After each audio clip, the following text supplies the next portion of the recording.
Yes, students, in the last lecture we were discussing solving modulus inequalities or solving inequalities involving modulus function. So we were discussing some good examples based on modulus inequalities. So today we will be discussing further better examples than the previous lecture based on modulus inequalities. Let's see. Example number 9 or example number 8. The question is, inside the modulus there is modulus of x minus modulus of x minus 1 and the modulus closed is greater than 2 and we have to find the interval of x. So inside the modulus there are two other moduli. So let us talk about the inner moduli first. For the first modulus we can have x is equal to 0 and the second modulus becomes 0 at x is equal to 1. So let us draw the interval of x based on these two values 0 and 1. If I draw a number line, suppose this is a number line, this is plus infinity and this is minus infinity. Suppose this is 0 and this is 1. So our answer x can be here or it can be here or it can be here also. So we don't know what is the answer, but there are three possibilities in which the answer x can lie, from minus infinity to plus infinity real number line. Let's draw the intervals. Suppose x is less than 0, suppose x is between 0 and 1, and suppose x is greater than 1. So let me take equal to sign here and let me take equal to sign here for this and for this. This is and this is. Now the right hand side is completely devoid of modulus. So let me copy it, the right hand side, in the three cases. This is also and this is also. Now let's talk about the left hand side. Let me draw the outer modulus as it is. Inside the modulus, let us talk about. Let me take any number in this interval, x less than 0. Suppose minus 1. If I put minus 1 inside the first modulus, it will give mod of minus 1, that is plus 1. That means the equivalent will be minus x. In this interval, the equivalent of modulus x will be minus x. And suppose let me put minus 1 here, it will give minus 2. Minus 1 is minus 2. Mod of minus 2 is plus 2. That means I will have to put a minus sign in order to make it positive outside the modulus. That means it will become plus x minus 1. So this becomes the first case inequality. Let's talk about the second case. Let me draw the external modulus as it is. Now between 0 and 1, we have a value x is equal to half. Let me put in first modulus. Mod of half is half as it is. So I will copy x as it is. In the second one, half minus 1 is minus half and mod of minus half is plus half. That means I will have to put a minus sign outside the bracket. So it will become plus because 1 minus was already there. So the equivalent inequality will become this. Now x is greater than or equal to 1. Suppose 2. Inside this mod, if I put 2, mod of 2 is 2. And here also 2 minus 1 is 1. So mod of 1 is 1. So the whole of inequality will be copied as it is. This is mod x minus 1. So these are the possible cases which can be found for this inequality. This is case 1, this is case 2, and this is case 3. Let's solve them one by one. The case 1, so that was x is less than 0. That means the inequality was mod of minus x plus x minus 1 greater than 2. So this minus x plus x is cancelled. We will get mod of minus 1 greater than 2. That is 1 is greater than 2, which is not true, which is false. Hence it is not possible to have any value in this interval. So this is the answer for the first case. Let's talk about the second case. Let me draw a line here only. This is the second case. The second case says x belongs to 0, 1. The inequality found was mod of x plus x minus 1 is greater than 2. So that means mod of 2x minus 1 is greater than 2. So that means 2x minus 1 is less than minus 2 or 2x minus 1 is greater than plus 2. So that means 2x is less than minus 1 or 2x is greater than 3. So that means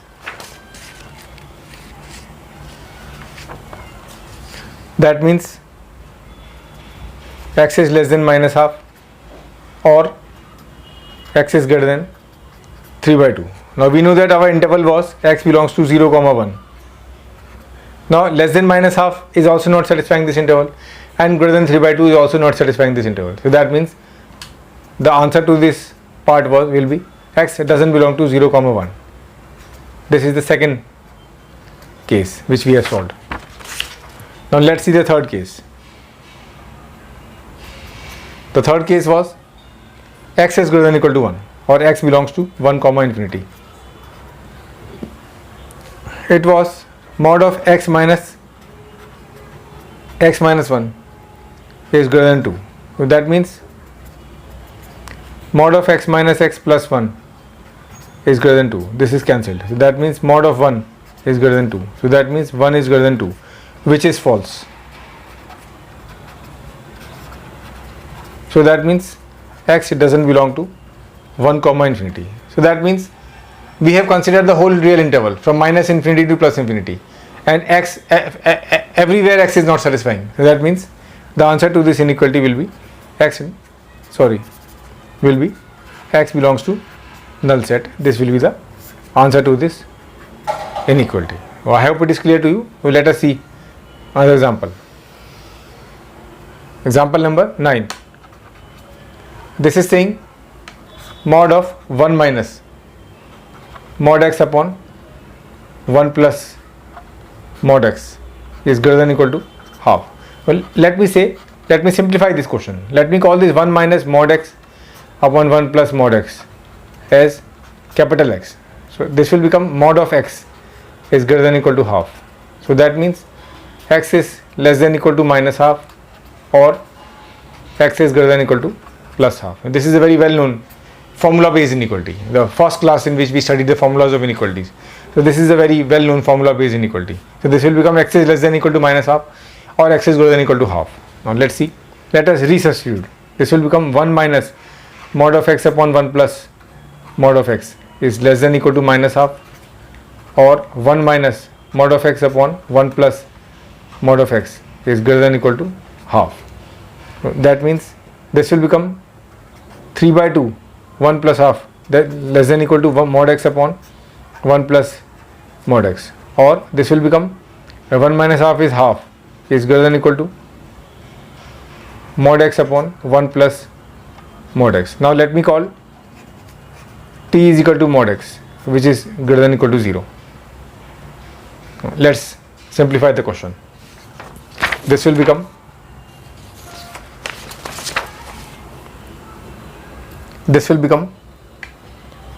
t upon 1 plus t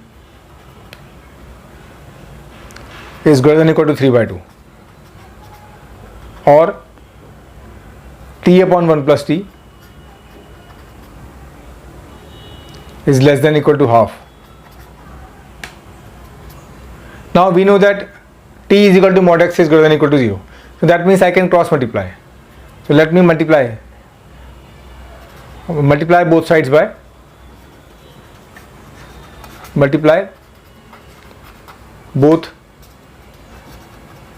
sides by 2 times 1 plus t, or here also multiply both sides by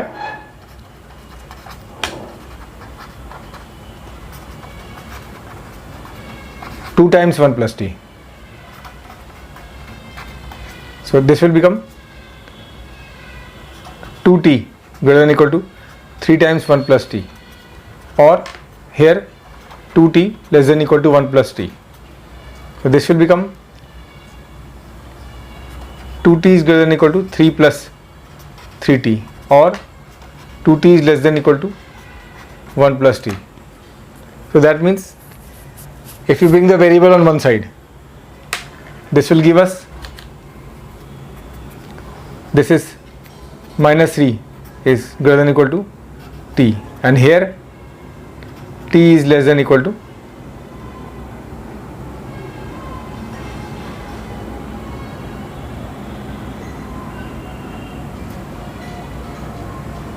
1. So this will give us, we know that t is equal to mod x is greater than or equal to 0. Now this is saying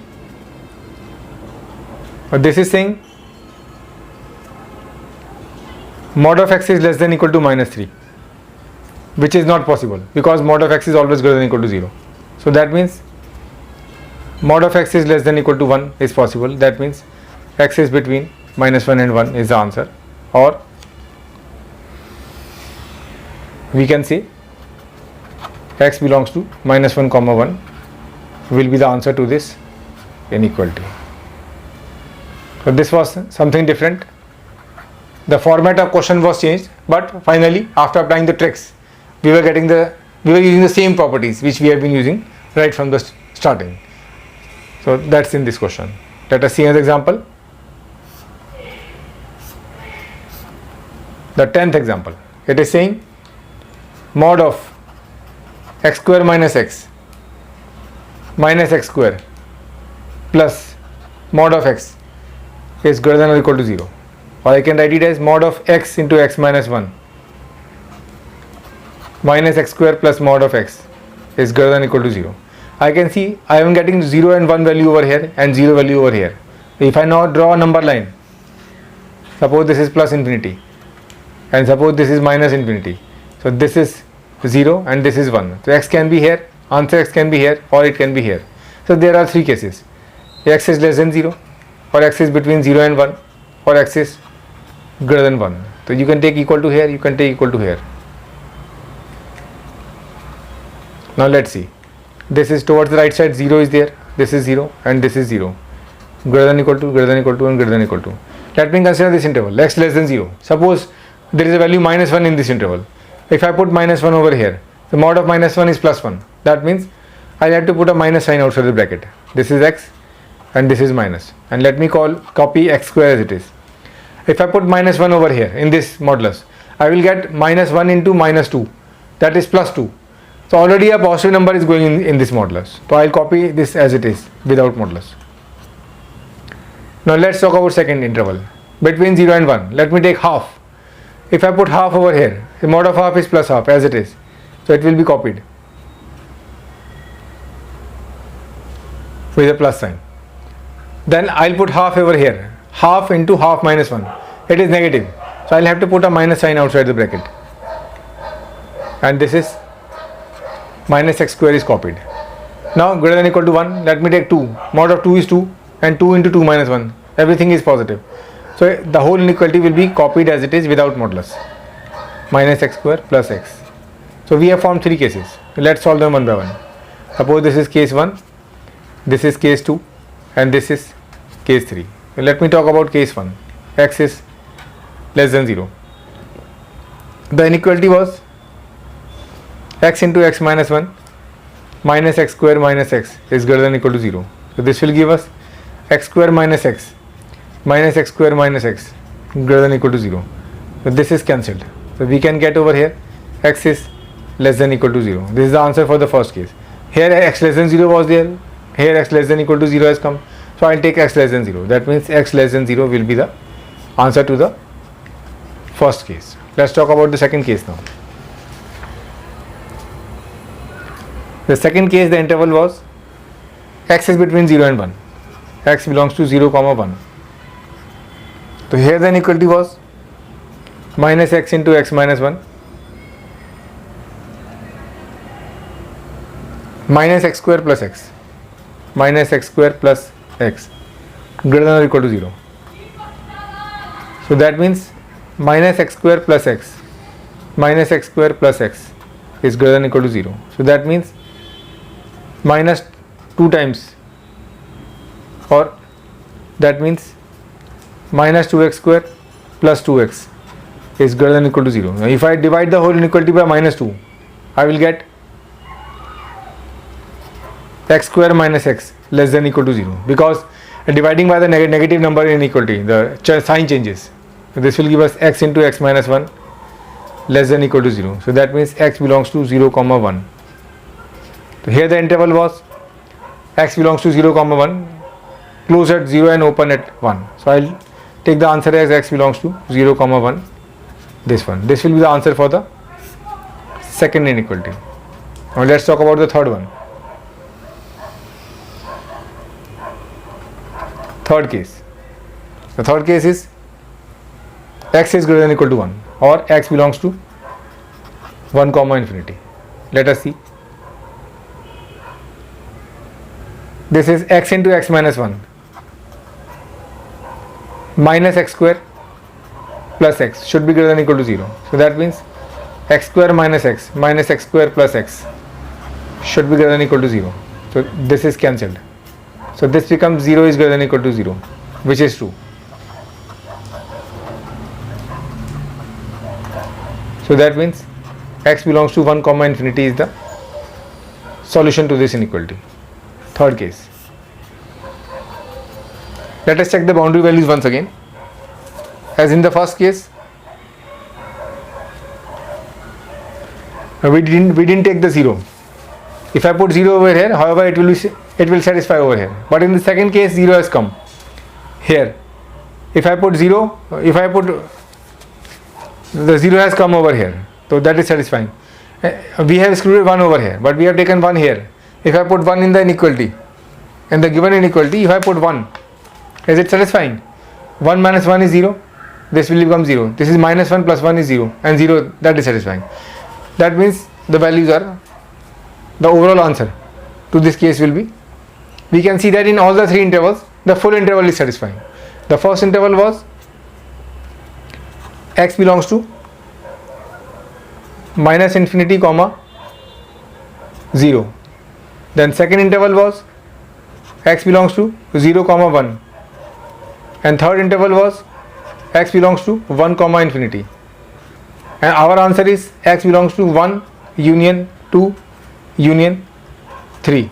So that means x belongs to minus infinity comma infinity, the full interval, or x belongs to R is the answer to this question.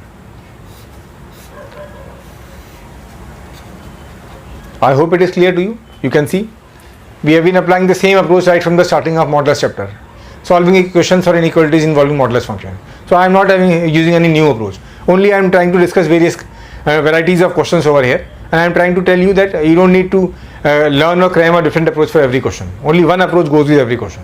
So that is all for today's lecture, and we'll continue further with some more good examples on this concept in the next lecture. Thank you very much.